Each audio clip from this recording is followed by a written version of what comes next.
개마서 팬 90.7MHz 굿모닝 인천 이도영입니다. 4부 시작하겠습니다. 정치마프쇼 박상병 사평론가 김은경 인하대 정치외교학과 최빈 교수와 토론 이어가겠습니다.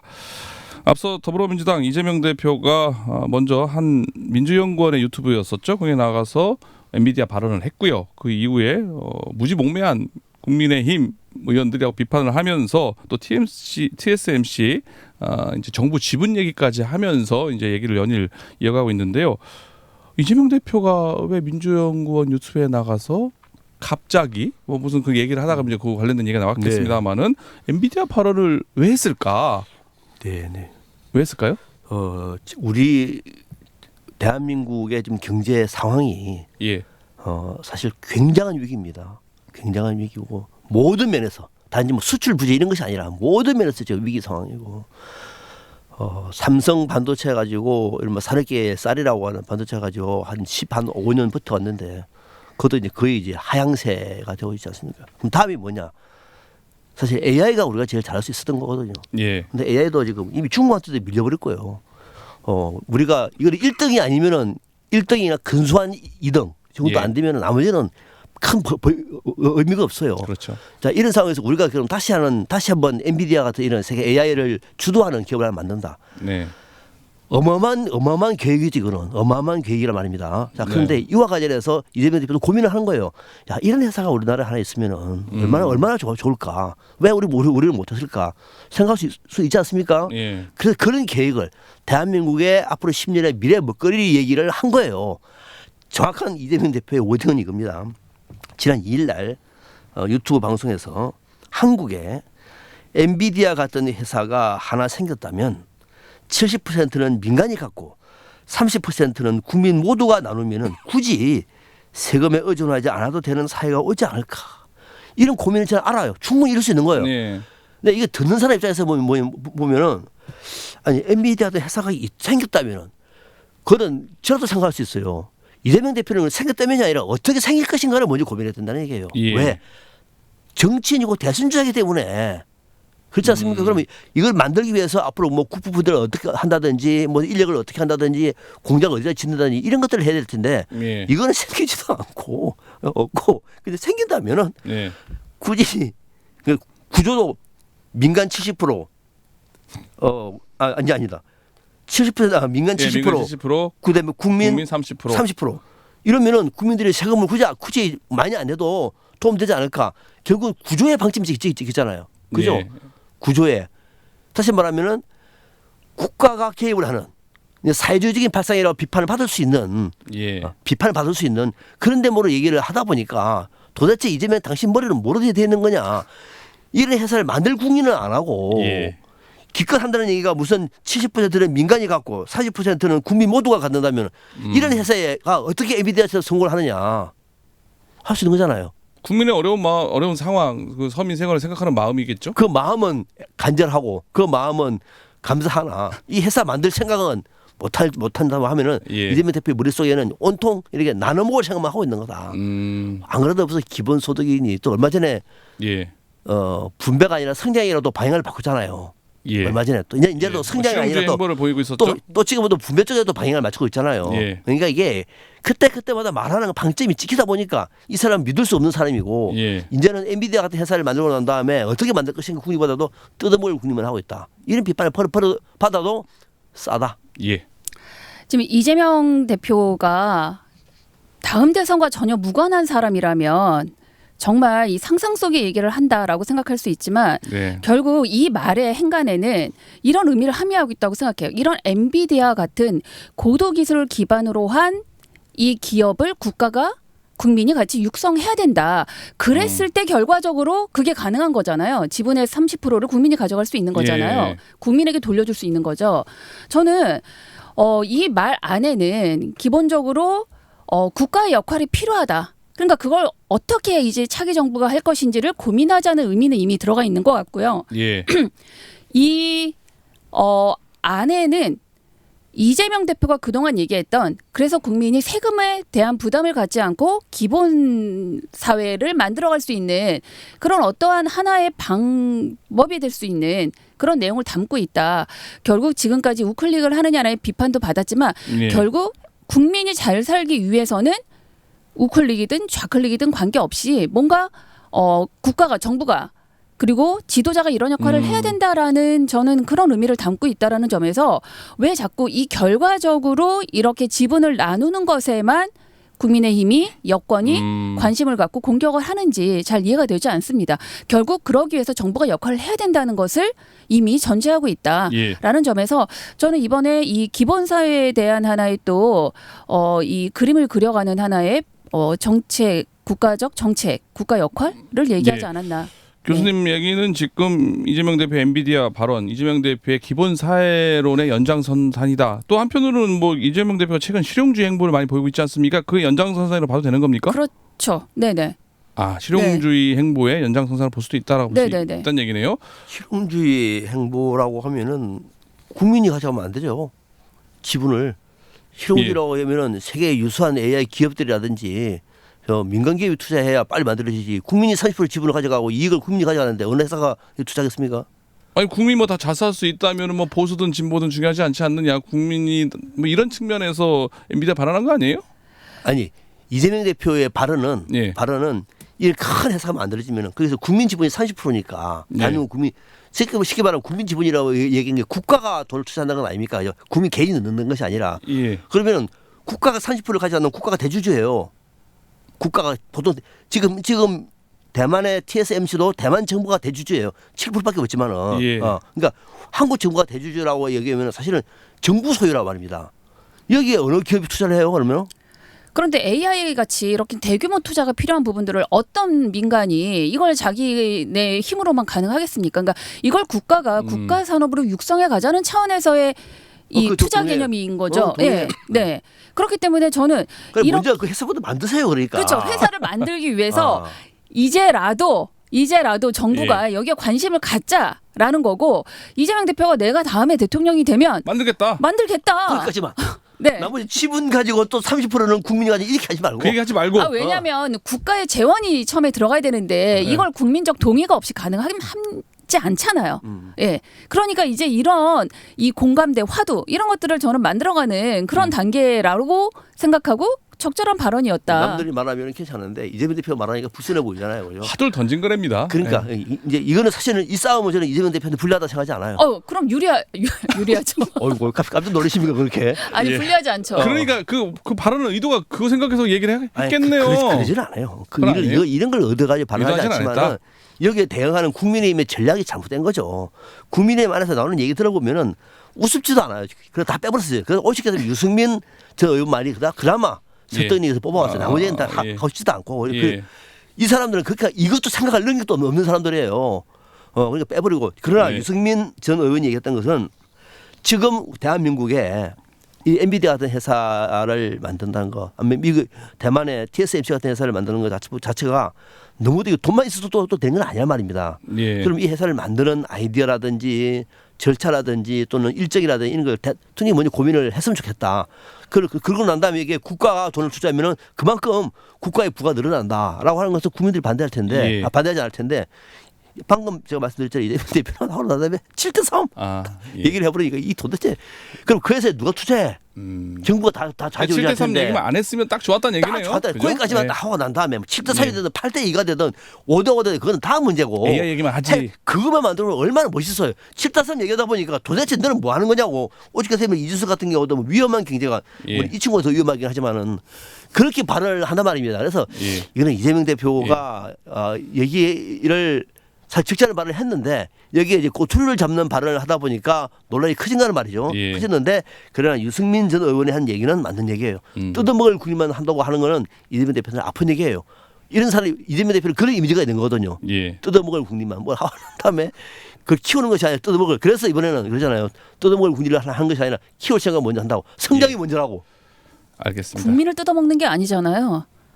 국민의 삶을 위해서 이런 기업을 우리가 국가가 육성하자는 게 핵심. 뜯어먹는 거죠, 그러니까. 아니 그게 핵심인데 이걸 다 빼내고 이 마지막에 이 지분 배분만 가지고 이렇게 색깔론으로 공격하는 것 자체가 지금 국민들한테 저는 충분히 어필할 수 없다라고 생각하고 AI에 지금 관심 갖고 있는 대선 주자 이재명 이런 저는 충분히 그런 이미지를 이번에 이 던져줬고 또 하나는 계속 이걸 지금 우리가 뭐 군대 현대화 문제라든가 이런 네. AI를 비롯한 여러 가지 지금 앞으로 한국 사회가 어떻게 나가야 될지에 대한 부분들을 고민하고 있는 대선 후보라는 이미지를 저는 굳혔다. 네. 네. 알겠습니다. 주제를 좀 바꿔보겠습니다. 여기까지 하고요. 헌법재판소 마은혁 재판관 후보자 임명건입니다. 헌재가 지난달 27일이었죠. 최상모 대통령 권한대행 부총리 겸 기획재정부 장관이 마은혁 재판관 후보자를 임명하지 않은 것은 국회의 권한을 침해한 위법한 행위라고 결정을 했습니다. 그런데 마은혁 후보자를 다시 지난 국무회의에서도 언급도 안 했고요. 그 전에 비공개 간담회에서 아직 임명하는 건 아니다라고 하면서 아직 임명을 하지 않고 있습니다. 지금 이런 상황에 대해서 일단 왜 임명하지 않는 겁니까? 라고 지금 생각하는 얘기가 있고요. 또 왜 빨리 임명해라라는 야당 측 주장도 있습니다. 평론가님, 네. 이거 뭐 여야의 셈법 좀 뭐 다 알고 네. 있겠습니다. 한번 정리 좀 해주실까요? 네네. 우선 헌법재판소가 임명을 해야 된다고 얘기를 하지 않았습니까? 그죠? 예. 임명을 해야 된다. 그것도 즉시. 근데 그 즉시가 언제까지인지는 잘 몰라요, 다들. 그죠? 즉시는 내 즉시하고 다르고 그쪽 즉시가 다르기 때문에 임명을 해야 된다고 얘기하면 임명을 해야 되는 것이죠. 그것이 이제 최상목 대행의 헌법을 준수하는 자세 아니겠습니까? 그런데 지금 최상목은 어떤 고민을 하면은 임명을 하면은 국민의힘에서 또 가만히 있지 않을 것 같은데. 그렇죠. 지지자들이 또 내 집에 못 가게도 하는 건 아닐까. 이런 우려를 하고 있는 것 같아요. 또 임명을 하게 되면 혹시나 헌법재판소 판결이 늦어지면 또 민주당도 또 나를 비판하지 않을까. 이게 좌고 우면하다 보니까 보통 시간이 더 걸리는 거거든요. 그러니까 최상목 대행의 이 행정의 어떤 이 좌표를 보니까 좌고 우면이 제일 많아요. 보통 행정 관료가 그래요. 좌고 우면하다가 막판에 물에 물 타듯 술에 술 타듯 넘어가다가 책임 안 지는 것이 고위 행정가들의 일반적인 성향이라고 얘기하면은 최상목도 딱 그게 맞는 거란 말이죠. 그래서 이미 늦었다고 얘기하면 하지 마시라 그러면. 그러니까 이러지 저러지도 못하고 결국은 뭐 그걸 하지 마시고 그냥 그럼 한덕수 대행한테 넘기고 한덕수 대행이 못하면은 임명하지 마시라 그냥. 여기에 결국 기대를 가지고 이 사람이 뭐 어떻게 할까? 그럼 속에 타서 견디기 어려워요. 그러니까 최상목 대행한테 하지 말라 그러. 어차피 최상목 대행은 이제 안 할 것이다. 안 한다고 안 할 것이다. 최상목 대행이 임명을 하든 안 하든 전 그게 더 중요한 게 아니라 정말 여기서 생각해봐야 될 건 헌재에서 결정한 사안에 대해서 행정부가 이걸 이렇게 좋은 의미로 보류적 거부거든요. 그렇죠. 임명하지 않는 게 가능한 것이냐. 대한민국이 정말 민주공화국이냐. 지금 헌법 위에 최상목이 있는 것이냐.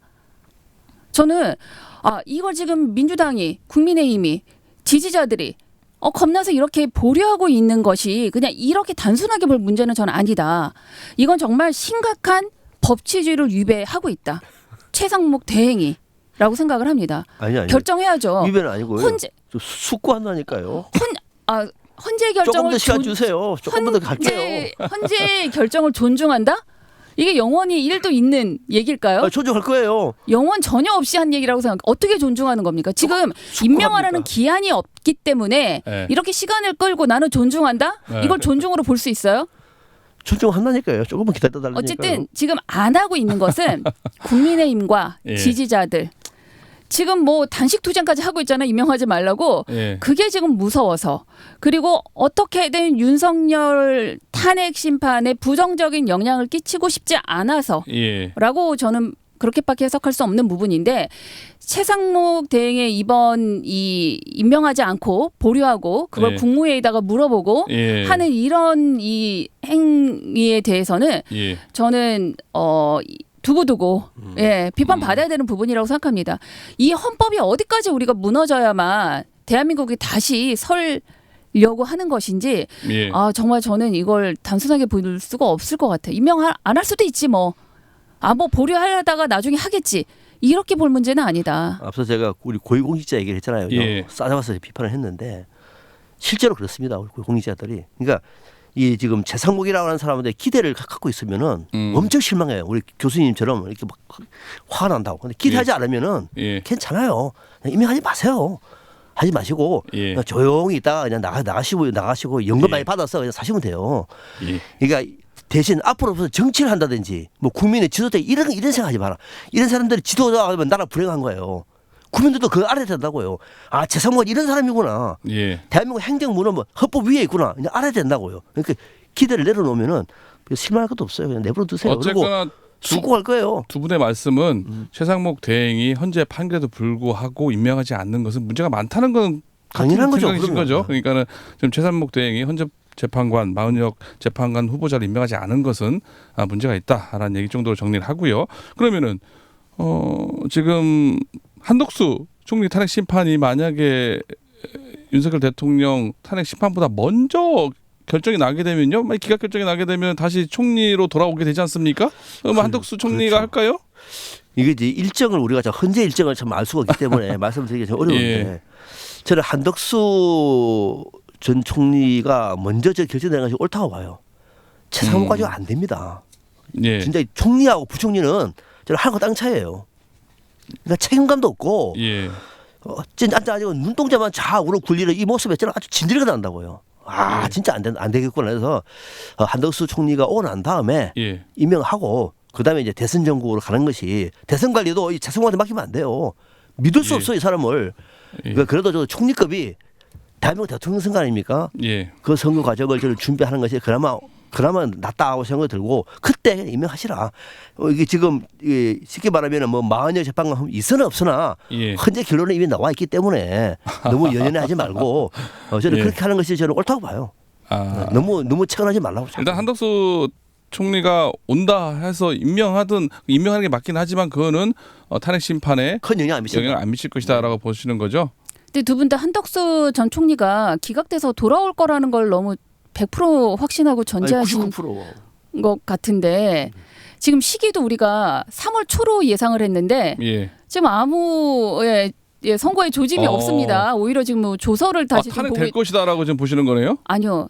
탄핵된다가 아니라 기각된다라고 보는 게 잘못됐다는 거죠. 기각된다라고. 탄핵의 사유도 굉장히 단순하고 예. 한 번의 변론으로 끝났고 아니, 기각 아니면 인용인데 기각 안 되면 인용되면 탄핵되는 거죠, 뭐. 인용되면 탄핵되는 거죠. 예. 그러니까 탄핵이 된다라고 확신하는 건 아니지만 이 기각이 될 거라고 확신할 수도 없다라는 거죠. 19일에 변론이 끝났고 굉장히 쟁점도 단순하지만 아직까지 선고 일도 나오지 네. 않았어요. 우리 예상하고 좀 빗나가 있잖아요. 한덕수 전 총리가 돌아왔을 때 이 문제를 해결한다라고 저는 당연히 생각하지 않고요. 왜냐하면 이걸로 탄핵을 받은 거잖아요. 임명하지 않아서. 예. 3명 다 임명하지 않아서. 그런데 다시 돌아와서 이 공을 다시 한덕수 총리에게 넘기려고 하는 국민의힘의 이런 계산도 저는 잘못됐다고 생각하고 한덕수 총리의 이 결과가 언제 나올 것이냐. 심판 네, 결과가 네. 언제 나올 것이냐. 저는 지금으로 봐서는 오히려 윤석열 탄핵 심판하고 같거나 아니면 그 이후에 날 수도 있다. 지금 상황에선. 같거나 그 이후에 나올 수 있다. 전에 네. 안 나올 수 있다는 얘기네요. 그러니까. 네. 그러니까 17일까지는 이 대통령 탄핵에만 집중을 하려고 하는 것이 지금 헌재의 예. 계획이 아닌가 싶고 저도 평론가님 말씀처럼 마은혁 후보자를 임명하고 안 하고의 문제는 사실 이 결과엔 저는 큰 영향은 없다고 생각합니다. 예, 알겠습니다. 한 1분 정도씩 각각 시간 남아 있는데요. 못다한 말씀 하고요. 앞으로 어떻게 좀 이 전국이 좀 풀어 나가야 될지 제안 듣고 마무리하겠습니다. 아마 저희 방송 경영방송의 이그 맞불 쇼를 보시는 애청자분들도 제가 이런 말 하면은 맞다고 얘기할 것 같아요. 윤석열 대통령 탄핵 이후 계몽됐구나. 계몽이구나. 예. 계몽령이구나. 저도 많이 깨닫습니다. 야, 이 최상목이라는 사람이 실체가 이런 거구나. 우리나라의 극우의 본질이 저런 애들이구나. 예. 그게 너는 인물 깜짝 놀랄 인물들이 많아요. 제가 왜 저기 녹았지? 깜짝 놀래요. 원래가 저런 인물이었구나. 예. 정치는요. 한 인간 내면의 본질을 드러내는 겁니다. 무서운 겁니다. 나머지 무슨 경제 문화 이건 몰라요. 정치는 아는 겁니다. 이번 윤 대통령의 비상계엄 사태를 통해서 우리는 한 인간을 평가할 때 굉장히 중요한 교훈과 자료를 얻고 있어요. 예. 많은 국민이 깨닫고 있는 겁니다. 저 사람은 저런 사람이구나. 윤상현 저런 사람이구나. 나경원 저런 사람이네. 이제 알잖아요. 저도 많이 계몽되고 앞으로 좀 더 계몽이 되고 싶습니다. 알겠습니다. 계엄 이후에 지금 최상목 대행의 이런 행태까지를 보면 다 반헌법적인 모습들이 지금 3개월 가까이 지속되고 있는 대한민국. 저도 그런 위정자와 고위공직자들의 큰 기대를 하고 있는 건 아니지만 그래도 이렇게 반헌법적인 것을 아무렇지도 않게 자행하는 모습들에 너무 실망을 했고요. 예. 탄핵 결정에는 최소한 승복을 하고 빨리 안정된 대한민국을 만드는데 같이 좀 통합의 모습을 보여줬으면 좋겠습니다. 알겠습니다. 오늘 정치 맞불쇼 여기까지 듣겠습니다. 오늘 두 분 출연해서 고맙습니다. 네, 고맙습니다. 네, 감사합니다. 지금까지 박상병사 평론가 김은경 인하대 초빙 교수였습니다.